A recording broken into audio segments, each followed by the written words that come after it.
ओम शांति। 25 सितंबर 2025 के ईश्वरीय महावाक्य।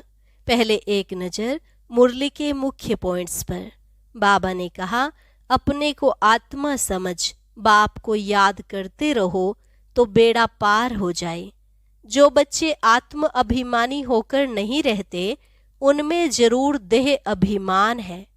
तुम्हें सदा स्मृति रहनी चाहिए कि बाबा हमको अभी चैतन्य में राजयोग सिखा रहे हैं, फिर बाद में हमारे यादगार मंदिर बनेंगे। कई बच्चे पूछते हैं, बाबा हंस और बगुले इकट्ठे कैसे रह सकते हैं, खिटखिट होती है। तो बाबा ने कहा, सो तो जरूर होगा, सहन करना पड़ेगा। तुम गृहस्थ व्यवहार में रहते कमल फूल समान बनो और मुझे याद करते रहो। इस समय तुम्हारी चढ़ती कला होती है क्योंकि बाप तुम्हारे साथ है। लास्ट में बाबा ने कहा, याद की यात्रा में रहने से तुमको ताकत मिलेगी। पढ़ाई में इतनी ताकत नहीं है, याद से तुम सारे विश्व के मालिक बनते हो। ज्ञान तलवार है, उसमें याद का जौहर भरना है। तुम बच्चे जब योग में मजबूत हो जाएंगे, फिर तुम्हारा प्रभाव निकलेगा। और अब सुनते हैं महावाक्यों को विस्तार से। मुरली का सार। मीठे बच्चे, यह ड्रामा का खेल एक्यूरेट चल रहा है। जिसका जो पार्ट जिस घड़ी होना चाहिए वही रिपीट हो रहा है। यह बात यथार्थ रीति समझना है। प्रश्न, तुम बच्चों का प्रभाव कब निकलेगा? अभी तक किस शक्ति की कमी है? उत्तर, जब योग में मजबूत होंगे तब प्रभाव निकलेगा। अभी वह जौहर नहीं है, याद से ही शक्ति मिलती है। ज्ञान तलवार में याद का जौहर चाहिए, जो अभी तक कम है। अगर अपने को आत्मा समझ बाप को याद करते रहो तो बेड़ा पार हो जाएगा। यह सेकंड की ही बात है। ओम शांति। रूहानी बच्चों को रूहानी बाप बैठ समझाते हैं।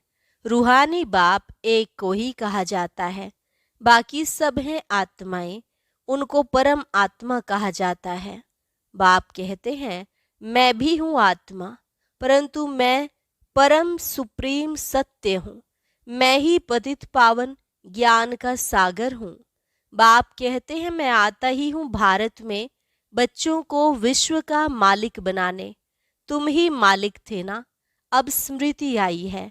बच्चों को स्मृति दिलाते हैं, तुम पहले पहले सतयुग में आए, फिर पार्ट बजाते 84 जन्म भोग, अब पिछाड़ी में आ गए हो। तुम अपने को आत्मा समझो। आत्मा अविनाशी है, शरीर विनाशी है। आत्मा ही देह के साथ आत्माओं से बात करती है।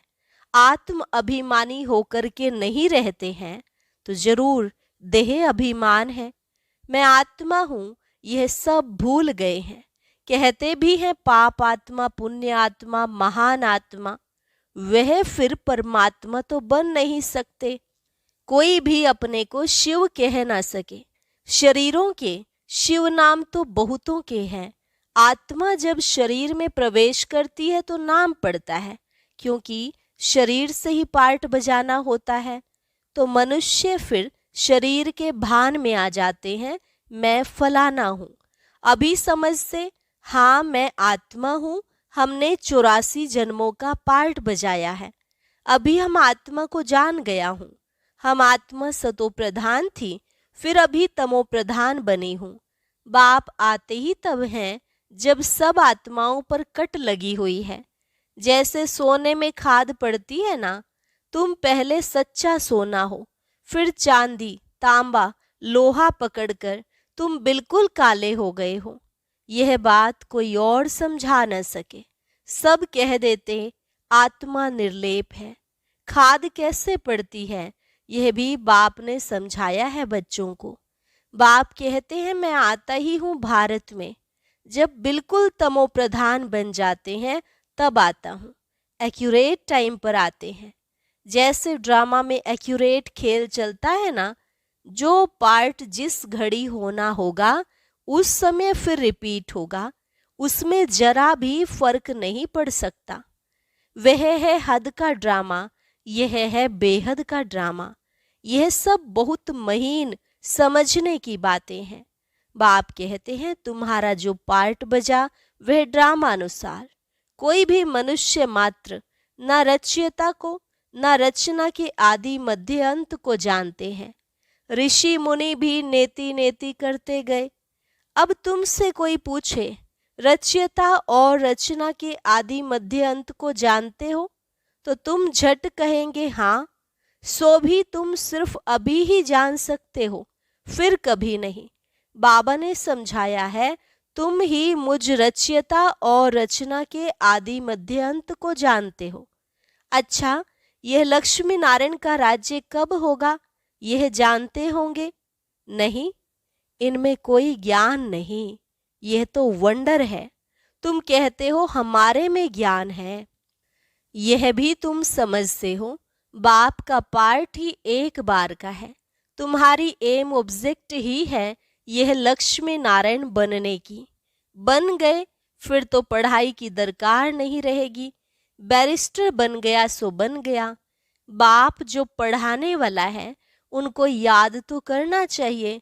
तुमको सब सहज कर दिया है। बाबा बार बार तुम्हें कहते हैं पहले अपने को आत्मा समझो, मैं बाबा का हूँ। पहले तुम नास्तिक थे, अभी आस्तिक बने हो।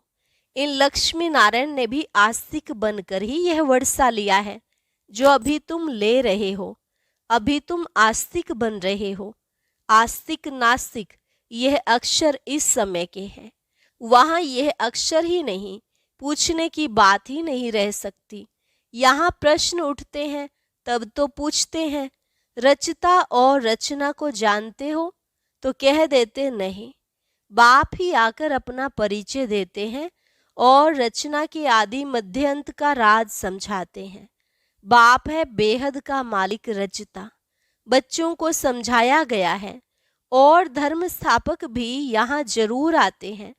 तुमको साक्षात्कार कराया था इब्राहिम क्राइस्ट आदि कैसे आते हैं। वह तो पिछाड़ी में जब बहुत आवाज निकलेगा तब आएंगे। बाप कहते हैं बच्चे, देह सहित देह के सब धर्मों को त्याग, मुझे याद करो। अभी तुम सम्मुख बैठे हो। अपने को देह नहीं समझना है, मैं आत्मा हूँ। अपने को आत्मा समझ बाप को याद करते रहो तो बेड़ा पार हो जाएगा। सेकंड की बात है। मुक्ति में जाने के लिए ही भक्ति आधा कल्प करते हैं, लेकिन कोई भी आत्मा वापस जा नहीं सकती। 5000 वर्ष पहले भी बाप ने यह समझाया था, अभी भी समझाते हैं। श्री कृष्ण यह बातें समझा नहीं सकते, उनको बाप भी नहीं कहेंगे। बाप है लौकिक, अलौकिक और पारलौकिक। हद का बाप लौकिक, बेहद का बाप है पारलौकिक आत्माओं का। और एक यह है संगम युगी वंडरफुल बाप, इनको अलौकिक कहा जाता है। प्रजापिता ब्रह्मा को कोई याद ही नहीं करते। वह हमारा ग्रेट ग्रेट ग्रैंडफादर है। यह बुद्धि में नहीं आता है। कहते भी हैं आदि देव एडम, परंतु कहने मात्र। मंदिरों में भी आदि देव का चित्र है ना। तुम वहां जाएंगे तो समझेंगे यह तो हमारा यादगार है। बाबा भी बैठे हैं, हम भी बैठे हैं। यहाँ बाप चैतन्य में बैठे हैं, वहाँ जड़ चित्र रखे हैं। ऊपर में स्वर्ग भी ठीक है। जिन्होंने मंदिर देखा है वे जानते हैं कि बाबा हमको अब चैतन्य में राजयोग सिखा रहे हैं, फिर बाद में मंदिर बनाते हैं।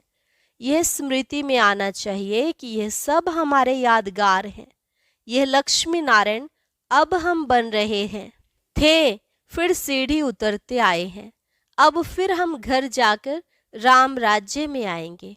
पीछे होता है रावण राज्य। फिर हम वाम मार्ग में चले जाते हैं। बाप कितना अच्छी रीति समझाते हैं। इस समय सभी मनुष्य मात्र पतित हैं, इसलिए पुकारते हैं हे पतित पावन, आकर हमको पावन बनाओ, दुख हरकर सुख का रास्ता बताओ। कहते भी हैं भगवान जरूर कोई वेश में आ जाएगा। अब कुत्ते बिल्ली ठिक्कर भित्तर आदि में तो नहीं आएंगे। गाया हुआ है, भाग्यशाली रथ पर आते हैं। बाप खुद कहते हैं, मैं इस साधारण रथ में प्रवेश करता हूँ। यह अपने जन्मों को नहीं जानते हैं, तुम अभी जानते हो। इनके बहुत जन्मों के अंत में जब वानप्रस्थ अवस्था होती है तब मैं प्रवेश करता हूँ। भक्ति मार्ग में पांडवों के बहुत बड़े बड़े चित्र बनाए हैं। रंगून में बुद्ध का भी बहुत बड़ा चित्र है। इतना बड़ा कोई मनुष्य होता थोड़े ही है। बच्चों को तो अब हंसी आती होगी। रावण का चित्र कैसा बनाया है, दिन प्रतिदिन बड़ा करते जाते हैं। यह क्या चीज है जो हर वर्ष जलाते हैं? ऐसा कोई दुश्मन होगा? दुश्मन का ही चित्र बनाकर जलाते हैं। अच्छा, रावण कौन है? कब दुश्मन बना है जो हर वर्ष जलाते आते हैं? इस दुश्मन का किसको भी पता नहीं है। उनका अर्थ कोई बिल्कुल नहीं जानते। बाप समझाते हैं, वह है ही रावण संप्रदाय, तुम हो राम संप्रदाय। अब बाप कहते हैं, गृहस्थ व्यवहार में रहते कमल फूल समान बनो और मुझे याद करते रहो। कहते हैं बाबा, हंस और बगुले इकट्ठे कैसे रह सकते हैं? खिटखिट होती है। सो तो जरूर होगा, सहन करना पड़ेगा। इसमें बड़ी युक्तियां भी हैं। बाप को कहा जाता है राजू रमजबाज। सब उनको याद करते हैं ना। हे भगवान, दुख हरो, रहम करो, लिबरेट करो। वो लिबरेटर बाप सबका एक ही है। तुम्हारे पास कोई भी आते हैं तो उनको अलग अलग समझाओ। कराची में एक एक को अलग अलग बैठ समझाते थे। तुम बच्चे जब योग में मजबूत हो जाएंगे तो फिर तुम्हारा प्रभाव निकलेगा। अभी अर्जुन वह जौहर नहीं है। याद से शक्ति मिलती है, पढ़ाई से शक्ति नहीं मिलती है। ज्ञान तलवार है, उसमें याद का जौहर भरना है, वह शक्ति कम है। बाप रोज कहते रहते हैं, बच्चे याद की यात्रा में रहने से तुमको ताकत मिलेगी। पढ़ाई में इतनी ताकत नहीं है। याद से तुम सारे विश्व के मालिक बनते हो। तुम अपने लिए ही सब कुछ करते हो। बहुत आए फिर गए, माया भी दुस्सर है, बहुत नहीं आते हैं। कहते हैं ज्ञान तो बहुत अच्छा है, खुशी भी होती है। बाहर गया खलास, जरा भी ठहरने नहीं देती। कोई कोई को बहुत खुशी होती है, ओहो अब बाबा आए हैं, हम तो चले अपने सुख धाम। बाप कहते हैं, अभी पूरी राजधानी स्थापन ही कहाँ हुई है। तुम इस समय हो ईश्वरीय संतान, फिर होंगे देवताएं। डिग्री कम हो गई ना, मीटर में पॉइंट्स होती हैं, इतनी पॉइंट कम। तुम अभी एकदम ऊंच बनते हो, फिर कम होते होते नीचे आ जाते हो। सीढ़ी नीचे उतरना ही है। अब तुम्हारी बुद्धि में सीढ़ी का ज्ञान है। चढ़ती कला सर्व का भला, फिर धीरे धीरे उतरती कला होती है। शुरू से लेकर इस चक्र को अच्छी रीति समझना है। इस समय तुम्हारी चढ़ती कला होती है, क्योंकि बाप साथ है ना। ईश्वर, जिसको मनुष्य सर्वव्यापी कह देते हैं, वह बाबा मीठे मीठे बच्चे कहते रहते हैं और बच्चे फिर बाबा बाबा कहते रहते हैं। बाबा हमको पढ़ाने आए हैं। आत्मा पढ़ती है, आत्मा ही कर्म करती है। हम आत्मा शांत स्वरूप हूँ, इस शरीर द्वारा कर्म करती हूँ। अशांत अक्षर ही तब कहा जाता है जब दुख होता है। बाकी शांति तो हमारा स्वधर्म है। बहुत कहते हैं मन की शांति हो। अरे आत्मा तो स्वयं शांत स्वरूप है, उनका घर ही है शांति धाम। तुम अपने को भूल गए हो, तुम तो शांति धाम के रहने वाले थे। शांति वहां ही मिलेगी। आजकल कहते हैं एक राज्य एक धर्म एक भाषा हो, one cast one religion one God. अब गवर्नमेंट लिखती भी है वन गॉड है, फिर सर्वव्यापी क्यों कहते हैं? वन गॉड तो कोई मानता ही नहीं है। तो अब तुमको फिर यह लिखना है। लक्ष्मी नारायण का चित्र बनाते हो, ऊपर में लिख दो, सतयुग में जब इन्हों का राज्य था तो 1 गॉड 1 डीटी रिलीजन था, परंतु मनुष्य कुछ समझते नहीं है, अटेंशन नहीं देते हैं। अटेंशन उनका जाएगा जो हमारे ब्राह्मण कुल का होगा, और कोई नहीं समझेंगे। इसलिए बाबा कहते हैं अलग अलग बैठाओ फिर समझाओ, फॉर्म भराओ तो मालूम पड़ेगा, क्योंकि कोई किसको मानने वाला होगा, कोई किसको, सबको इकट्ठा कैसे समझाएंगे। अपनी अपनी बात सुनाने लग पड़ेंगे। पहले पहले तो पूछना चाहिए कहाँ आए हो, बीके का नाम सुना है, प्रजापिता ब्रह्मा तुम्हारा क्या लगता है, कभी नाम सुना है। तुम प्रजापिता ब्रह्मा की संतान नहीं हो, हम तो प्रैक्टिकल में हैं। हो तुम भी, परंतु समझते नहीं हो। समझाने की बड़ी युक्ति चाहिए। अच्छा, मीठे मीठे सिकिलधे बच्चों प्रति माता पिता बाप दादा का याद प्यार और गुड मॉर्निंग। रूहानी बाप की रूहानी बच्चों को नमस्ते। रूहानी बच्चों की रूहानी बाप दादा को नमस्ते नमस्ते, गुड मॉर्निंग, शुक्रिया बाबा, शुक्रिया। धारणा के लिए मुख्य सार। पहली पॉइंट, मंदिरों आदि को देखते सदा यह स्मृति रहे कि यह सब हमारे ही यादगार हैं। अब हम ऐसा लक्ष्मी नारायण बन रहे हैं। दूसरी पॉइंट, गृहस्थ व्यवहार में रहते कमल फूल समान रहना है। हंस और बगुले साथ हैं तो बहुत युक्ति से चलना है, सहन भी करना है। वरदान, एकता और संतुष्टता के सर्टिफिकेट द्वारा सेवाओं में सदा सफलता मूर्त भव। एकता और संतुष्टता के सर्टिफिकेट द्वारा सेवाओं में सदा सफलता मूर्त भव। सेवाओं में सफलता मूर्त बनने के लिए 2 बातें ध्यान में रखनी है। एक, संस्कारों को मिलाने की यूनिटी, और दूसरा, स्वयं भी सदा संतुष्ट रहो तथा दूसरों को भी संतुष्ट करो। सदा एक दो में स्नेह की भावना से, श्रेष्ठता की भावना से संपर्क में आओ तो यह दोनों सर्टिफिकेट मिल जाएंगे।